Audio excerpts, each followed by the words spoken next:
Megan Diniff here. This is the fastest 2 minutes in automotive. Welcome to the Rundown.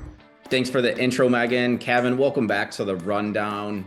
Perfect timing. The 2025 Auto Care Fact Book is out. I'm a big data guy. I love diving into this. I know you and I reviewed it already together. I want to hear your thoughts. Great time of the year. Always helps us do some contextual planning for the back half of the year when the Auto Care Fact Book comes out. My favorite read is the 2 pages on the top 3 issues impacting the aftermarket.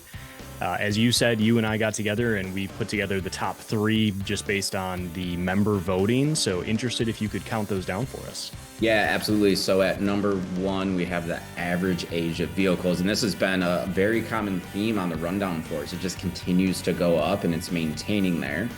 Number 2 on the list is consumers are actually opting to fix their own vehicles. So, I'm sure there's a lot of YouTube content getting consumed of people trying to figure out how to do their brakes for the first time. Number 3 is vehicles are lasting longer between services, right? So the frequency that people are going in, oil changes are down, people aren't driving as much. So there's not just as much need as there used to be. So very interesting. We'll definitely keep our eye on these and see how this pans out for the rest of 25. Kevin, back to the Feel Good. What do you got for us this week? Week 3 of the Feel Good. The one that we have this week is a great social post from Expert Tech, who partnered with Women in Auto Care.